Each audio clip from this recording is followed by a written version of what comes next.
Buenas tardes, bienvenidos a Comentando. Este año el mundo de la literatura celebra el centenario de uno de los grandes autores italianos del siglo XX. Se trata de Italo Calvino, nacido el 15 de octubre de 1923 en Santiago de las Vegas, Cuba, donde su padre, botánico y agrónomo, dirigía una estación experimental.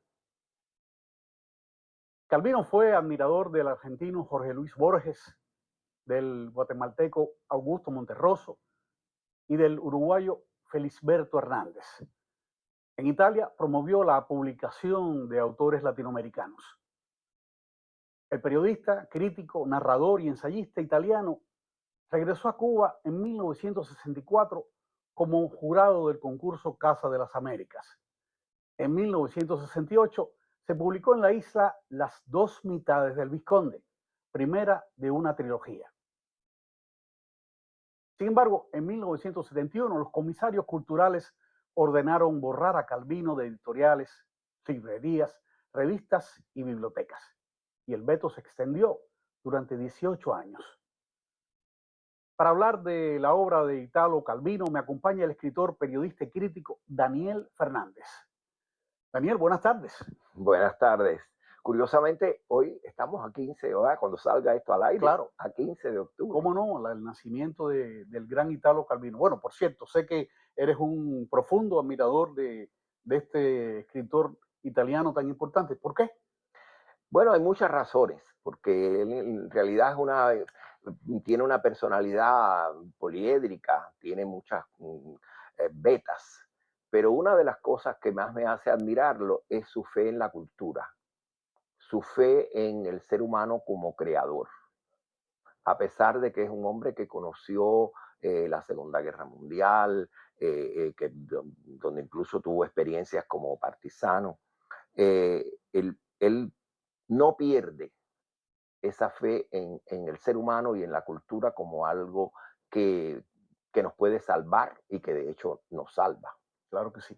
Permíteme, Daniel, antes de continuar esta conversación, a beneficio de los televidentes, leer algunas síntesis biográficas de Italo Calvino, o de Italo Calvino. Bueno, como dijimos al principio, nació en Cuba en 1923. A los 2 años, la familia regresó a Italia y se instaló en San Remo. Calvino abandonó estudios de agronomía tras el estallido de la Segunda Guerra Mundial, durante la cual luchó como partisano contra el fascismo. En 1944 se afilió al Partido Comunista Italiano. Al final de la guerra siguió estudios literarios en la Universidad de Turín y empezó a trabajar para la editorial Einaudi. Como rechazo al sistema totalitario de la URSS, la Unión Soviética, y con motivo de la invasión de Hungría de 1956, renunció al Partido Comunista. Dejó una vasta obra traducida a numerosos idiomas. Murió en 1985 en Siena. Joven, ¿verdad? Sí, es una pena porque, de mi opinión, y no solo la mía, me imagino, estaba en pleno auge creador. Era una persona realmente inagotable, porque nos ha dejado un caudal no solo de su narrativa, sino también de trabajo de divulgación más que de investigación. Bueno, por muchos años hizo labor de editor y también de promotor. Por cierto, en Cuba él promovió en Italia la publicación de Norberto Fuentes, el libro Condenados al Ah, Cuidado, fantástico libro, sí. y de otros autores. Vamos a ver algunas imágenes que tenemos ahí, entre ellas la segunda, van a ver la imagen de Calvino Niño en Santiago de las Vegas. Adelante las fotografías. Ahí la tenemos en el centro, desde luego, con sus padres. Esto está tomado precisamente en Santiago de las Vegas. Vamos a ir atrás y después seguimos con el resto de la foto. Todas las fotos donde aparezca Calvino, menos la de las obras. Adelante.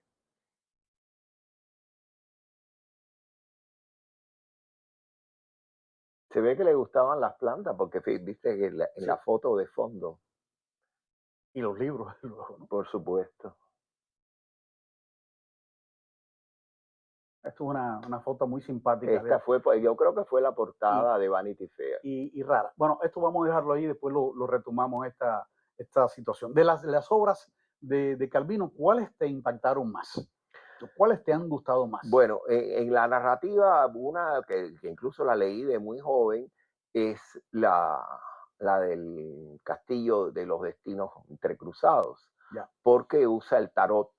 Hay una cosa muy curiosa en Calvino, se da un interés que era muy popular en aquella época, el fenómeno de la semiótica, la semiología, el problema del lenguaje, lo vemos que incluso en su análisis, por ejemplo, de Queneau, de Raymond Queneau, que es uno de sus, digamos, de sus grandes admirados, ¿no? ajá. El fenómeno del lenguaje, incluso como algo hasta peligroso, algo que puede ser dudoso. Y por Vamos, eso, vamos a ver la imagen de la novela del Castillo de los Destinos Cruzados. Es la siguiente a esa. y entonces en esa novela que a mí me gustó y me impactó mucho, porque también habla de la alquimia, etcétera, pues se usa el tarot Ahí como lo tiene. método de comunicación. Ya. Incluso en todas las ediciones, no solo en la portada, sino en el interior, se van leyendo porque los personajes misteriosamente no pueden hablar, están mudos, tienen que hacer su historia a través de los símbolos del tarot. Algo que volvemos a ver después de otra forma en Las ciudades invisibles, que ese es otro de los libros que a mí me gustó mucho y que los tengo en mi biblioteca, eh, porque ahí la comunicación es a través de la pantomima. Y él de manera más o menos evidente o simbólica está poniendo como en solfa la posibilidad de comunicarnos con el lenguaje. Ya, en las ciudades invisibles hay un diálogo imaginario entre Marco Polo Y Kublai Khan, y imagínate. el Can. Y bueno, ahí es toda eh, Además, esa ciudad, ahí se ve también cómo él maneja la simbología, porque no olvidemos que una de las grandes, de los grandes conceptos de San Agustín, y me parece que de ahí viene el título, es que está la ciudad visible y la ciudad es- invisible, la ciudad de Dios ujú, y la ciudad que no es de Dios. claro, Y entonces aquí vienen toda una serie de ciudades que pueden ser metáforas.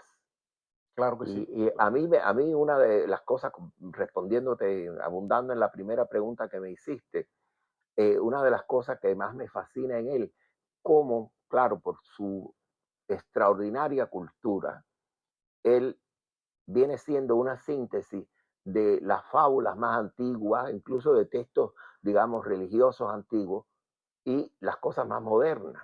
Es como una síntesis entre el cuento de hadas y Kafka, Así es, así es. porque él crea como nuevas mitologías y entonces de una forma un poquitico más, vamos a decir, más dulce, sino, digamos, más suave, menos trágica que Kafka, porque Kafka realmente no nos da salida. Sin Después te voy a embargo, hacer una pregunta, y aquí, por lo que señalas ahora, y es, digamos, el puente entre Calvino y Borges, que también trabaja con la cultura, con la educación, hace literatura. indudablemente son personalidades que están, que son santos patrones, Sí, digamos, sí, de la cultura humana y de la claro. literatura. Autores gemelos, por así decirlo. Sí, se puede decir, se puede decir. Vamos a ver la imagen los tres libros. No, no, esa no, por ahora no. Me interpretaron bien el pensamiento, pero ahora lo que quiero es la, la, la fotografía donde aparecen los tres libros, que son la trilogía. Exactamente. Las tres. Porque a propósito, y quizás puede interesar a los televidentes, porque entre las obras de Calvino, estas son de las más populares. Eh, Dentro de la literatura, de su línea de literatura fantástica. Y por cierto, la primera, El Vizconde de Mediado, en Cuba se publicó como Las las, dos las mitades dos del mitades del Vizconde, que Vizconde. así fue que yo la Sí, leí. Y por cierto, las otras dos no las he leído, lo confieso. He leído más la obra crítica de Calvino que su novela. Pero sí vi en La Habana la versión fílmica del Caballero Inexistente. la versión fílmica. Sí, que es fantástica, pero es una película completamente surrealista. Ya. Bueno, esta primera del Vizconde de Mediado trata de lo siguiente, ¿no? Un noble que va a la guerra y una bala de cañón lo parte en dos, ¿no? Y se originan entonces dos mitades. Una primera que es la mitad mala y otra la mitad buena, y cada una de ellas hace de la suya, hace cosas malas o cosas buenas. Entonces, la segunda trata de un niño, fíjense ustedes qué interesante, un niño que decide, está enojado con los padres y decide, no, voy a abandonar el mundo de los adultos y se sube a un árbol y no baja nunca de los árboles. Se hace viejo e incluso muere subido Un a los poco árboles. como los anacoretas del desierto. Aquí con un poco más de movilidad, porque él se mueve por todo el bosque, ¿no? Y viaja muchísimo, tiene Claro. extraordinarias aventuras. Todas las tres novelas son de grandes aventuras, por eso quizás sean tan populares. Y la última, la que tú hiciste alusión, tiene que ver con una armadura vacía. Sí, Esa, aquí va más allá de la fantasía, ¿no? pero es genial todo el juego metafórico que tiene, es extraordinario. Y lo curioso es que esta trilogía dice que tiene que ver con nuestros Sí, nuestros antepasados. antepasados, O sí, sea, porque indudablemente los tres personajes clave tienen que ver con temas literarios que son recurrentes, que los volvemos a repetir, los volvemos a repetir. Y por eso él escribe la necesidad de leer los clásicos. claro. ¿Por qué? Porque es que en realidad ahí, desde los griegos, estamos tratando los mismos temas. Sí. Esta trilogía puede leerse de diferentes maneras. La primera como una novela de aventura o como novelas de aventura donde te puedes entretener, reír, Claro. gozar de la imaginación. Y la otra precisamente que es una segunda lectura un poco más profunda de verlo como reflejo de los problemas del mundo actual y de situaciones que se van repitiendo como tú habías mencionado o de una, digamos, exploración del subconsciente, ¿no? Es decir, que encontramos de todo eso en estas obras que son, bueno, las que tú has mencionado, que son muy también muy valoradas, y esta trilogía. Ahora, Bueno, y no olvidemos la que tiene que ver o sea, la más realista, la primera, la del Sendero de los Nidos de de Araña, araña, sí, que ahí él cuenta esa, vaya, que es una anécdota inolvidable, la del partisano herido que va a pedir ayuda al pueblo y se la ¡ah! Eso es tremendo. y eso fue en su primera etapa realista, todavía marcado por su experiencia como partisano No, durante y la Segunda también Guerra que era Mundial. la época, hay como, incluso existe la teoría, bueno, Martí lo dijo incluso, nadie escapa a su tiempo.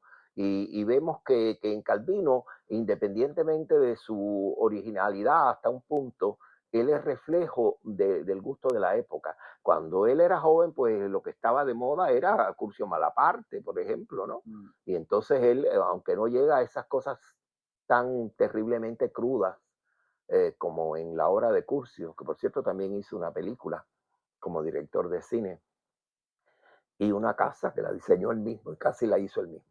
Eh, en el primer libro vemos la cosa del neorrealismo que estaba en la atmósfera, pero luego poco a poco vamos viendo y lo vemos hasta en el cine italiano, porque después Fellini combina ese realismo con el surrealismo y vemos cómo va cambiando a medida que él va madurando, va ampliando su manera de ver lo que llamamos realidad, Claro, incorporándole todo unas, y por eso es que se nos acerca después a Kafka. ciertamente.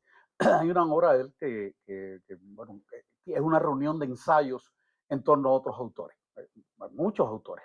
Eh, Por ejemplo, incluye desde Homero y Ovidio hasta Pasternak, Hemingway y desde luego su admirado Borges. Y Ahí a llamar Twain, porque fíjate que también, él considera que el ser popular es importante.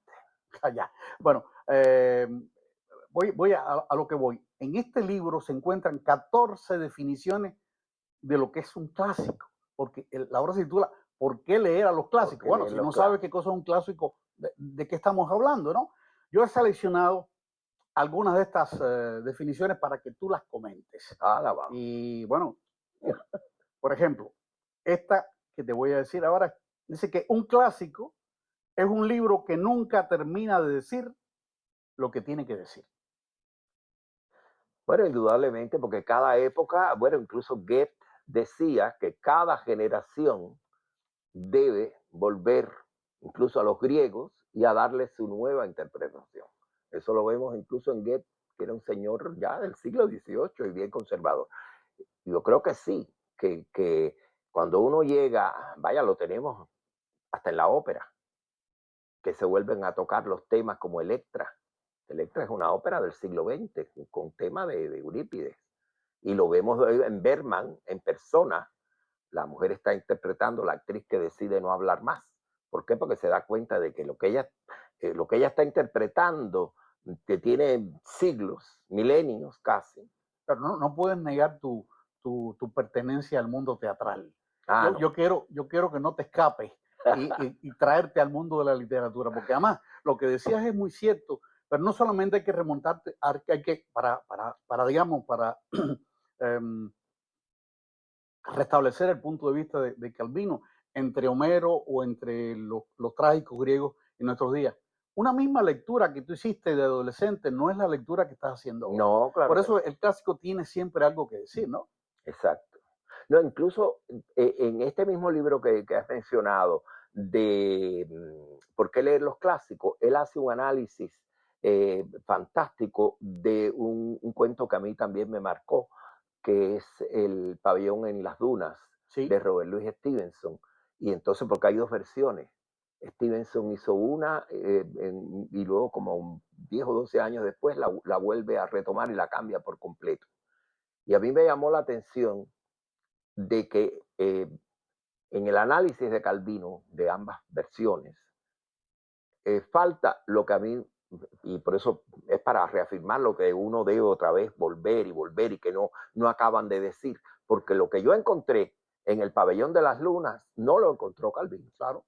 porque en esos días yo había visto El Ángel Exterminador y hay de Buñuel, y hay un párrafo en ese pabellón de las dunas donde el individuo le dice a la mujer que tiene secuestrado o algo de eso, dice, porque ellos están como encerrados en una Te casa. me fuiste ahora para el cine. No, pero es que es el cuento del que hace el análisis Calvino. Y entonces, como están encerrados en una casa y le dice que, o sea, le dice, ahora no recuerdo el párrafo literalmente, pero que cuando cambian las circunstancias de la civilización, volvemos a la barbarie. Está bien. Y entonces, ese detalle no lo pone No Calvino. menciones al Señor de las Moscas ahora por ahí. No Ya, hace ok. falta. Voy a leerte otra cita de Calvino del libro ¿Por qué leer los clásicos? Dice, un clásico, otra de las definiciones de qué cosa es un clásico. Un clásico es una obra que suscita un incesante polvillo de discursos críticos, pero que la obra se sacude continuamente de encima. ¿Cierto? Si todavía estamos dudando de la identidad de Homero, la identidad de Shakespeare, y ahora mismo estamos replanteándonos a Calvino, Ciertamente. y es así que cuando el autor, y eso pasa no solo con la literatura, con la pintura, con el cine, con todo, porque el que algo tenga una fuerza creadora detrás, nos obliga a replantearlo. Además, es inagotable. Eso que él dice, yo estoy perfectamente de acuerdo. Un clásico es algo que no termina de darnos su mensaje. Aquí él está como echando a un lado lo que él llama el polvillo de discursos críticos. Es decir, que a fin de cuentas aquello se queda en el pasado porque nuevamente hay otras aproximaciones Claro, a la obra de arte. pero se contradice porque él en definitiva nos ha dejado un legado de interpretaciones y sobre todo, que ahí lo admiro muchísimo, su trabajo de divulgación de la Mm. cultura. Calvino fue admirador de Borges, de Monterroso y de Felisberto Hernández, Los adoro a los tres, pero sobre todo a Felisberto. del escritor argentino. Fue un profundo admirador. ¿Qué me puedes decir de ese vínculo con Borges? Y vamos Bueno, a ver la fotografía, por favor. es que Borges, vaya, yo a Borges lo veo en la literatura como veo a Mozart, que hay buenos compositores, maravillosos compositores, y luego está Mozart. Ya. Y en la literatura igual. Borges se fue de la definición. Vaya, es una cosa que está, como dicen los americanos, en un team de él mismo. Él es único, puede haber muchas referencias antes y después, pero el personaje de Borges, porque incluso su persona. Dice Calvino de Borges, hace referencia a la inventiva del escritor, que se manifestaba en la variedad de ritmos, en los movimientos sintácticos, en los adjetivos siempre inesperados y sorprendentes. Este es el milagro estilístico sin igual en la lengua española, del cual solo Borges posee el secreto. Eh, Pero vamos, yo creo que no es tan secreto. El secreto de Borges, o sea, vaya, según lo he leído en otros lugares, no es idea mía, es que él aprendió primero el inglés.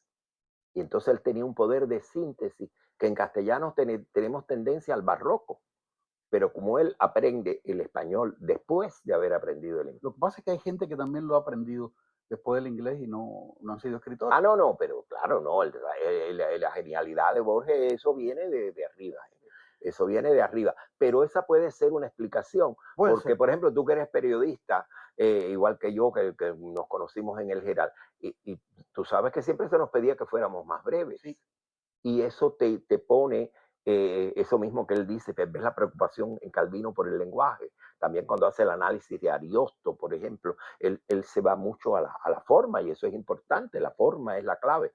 Y entonces el lenguaje y el poder de síntesis que te da el inglés o el periodismo lleva a esa cosa, a la síntesis, al tener que poner un solo objetivo. de acuerdo, de acuerdo. Vamos a la última pregunta, que ya nos queda poco tiempo, y esta es una pregunta que quizás exija cierta explicación. Bueno, sabes que Calvino visita Cuba en el año 64 a participar en el concurso Casa de las Américas como jurado.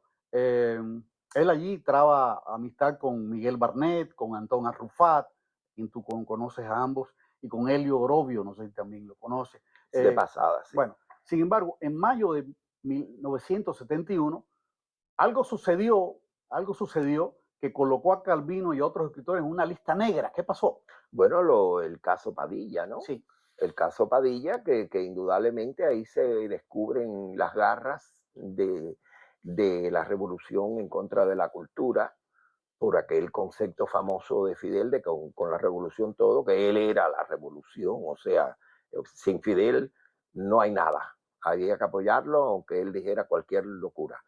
Y entonces eso indudablemente demuestra que la revolución era cualquier cosa menos libertaria, menos, en fin. claro, los escritores europeos se indignan con lo que había acontecido. O sea, el hecho de haber puesto preso a Padilla y todo aquello que sucedió en aquellos días. Y escriben dos cartas. En una primera carta, dirigida a Fidel Castro, lo alertan de que lo que está Sí, ocurriendo cuidado, como que él no no lo sabía. creemos muy bien, no creemos que, tenganlo en cuenta, pero después que ven que eso prosigue, escriben una segunda carta. Bueno, la primera carta, decenas de intelectuales y escritores europeos la firman, y en la segunda también, algunos se decantan y no, pero Calvino está en las dos cartas. Y en la segunda carta se habla en estos términos: nuestra vergüenza y nuestra cólera.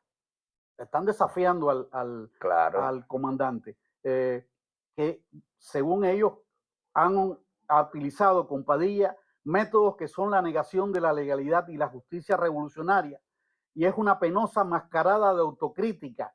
Recuerda los momentos más sórdidos de la época estalinista, sus juicios prefabricados y sus cacerías de brujas. Después de aquello, los escritores que habían firmado desaparecieron del panorama literario cubano oficial, ¿no? La gente lo siguió leyendo, el que podía tener sus Eh, libros. Pero eso aconteció con Calvino. sí, no, indudablemente. Después es el fenómeno de que empieza a generalizarse esa persecución. Y muchas personas, bueno, también tenemos el caso de Arrufá, ¿no? Que a Arrufá lo mandan castigado para una biblioteca a hacer unos inventarios y unas cosas y no le publican nada durante décadas. Eh, Y entonces, y a otros, vaya, como el caso mío, que yo no era ni escritor, y me coge, o sea, yo estaba cargando sacos en los muelles, y me cogen por una novelita que apenas conocían, pero como yo estaba en el círculo de, digamos, como satélite de esas figuras que sí eran escritores y eran importantes y eran amigos míos, me ayudaban en mis primeros pasos, ¿no? Sobre todo Virgilio Piñera, pues ellos me siguieron los pasos a mí también. bueno, lo que acontece en el futuro es lo siguiente, y es lo que llama mucho la atención. esta primera novela de Calvino que se publica en el año 68, Las dos mitades del Vizconde, ya después no se publica nada más a Calvino hasta el año 89, que se publica el Varón Rampante. Y últimamente, fíjate tú, que a ver, quiero que esto es valoración tuya, han instituido un premio a la memoria de Calvino, están haciendo un documental para realzar la figura de Calvino y están apareciendo trabajos críticos sobre Calvino. Después, todo eso está muy bien, es decir, yo no estoy en contra de que se rectifique, lo que pasa es que no le dicen a la gente qué pasó desde el año 71 hasta el presente, por qué estuvo tan ausente. Bueno, es lo mismo que ha pasado con los Beatles, ¿no? Ahora hay una estatua en La Habana de John Lennon y estaban prohibidos a nivel. Yo recuerdo que a mí me detuvieron en una ocasión por tener un disco de Polanca que lo habían publicado ellos, creo que en el año 61. Sí, sí. Digo, oiga, pero esto está hecho en Cuba, esto no me lo mandaron a mí de Miami, esto está hecho aquí y qué sé yo. Y entonces afortunadamente ni me quitaron el disco, Y pero me hicieron pasar un mal momento. pero, ¿qué te parece el hecho que los cubanos ahora tengan acceso a? Bueno, eso lo hemos visto a lo largo del tiempo. Acuérdate, eso más o menos pasó en la Unión Soviética y en Polonia y en Checoslovaquia, y a la gente que lo habían perseguido y la Iglesia Católica es la mayor tradición, queman a Juana de Arco y después la hacen santa. O sea, dan marcha atrás, van dando marcha atrás porque se dan cuenta de que con la verdad no se puede, porque la Ellos, verdad ellos, termina por imponerse. ellos están celebrando como si no hubiera pasado nada con Calvino, el centenario, lo cual a nosotros nos alegra porque acá lo estamos celebrando también, en todo el mundo lo estamos celebrando y bueno, lo más importante es que queda realzada la figura de Calvino. Una última cosa que quisiera decir de este autor. Nos queda un minuto. Bueno, pues fantástico de que un hombre que luchó tanto por la cultura y por la dignidad humana, que hasta en Cuba reconozcan sus méritos y su labor. Y, y yo creo que él pertenece a esos clásicos que nunca terminan de decir lo que tienen que decir. Bueno, magnífico. Muchas gracias, Daniel Gracias Fernández, a por ti. tu participación en Comentando. Yo estoy seguro que los televidentes van a gustar mucho de este programa y solo me queda invitarlos a que nos sintonicen el próximo domingo en otro Comentando. Hasta pronto.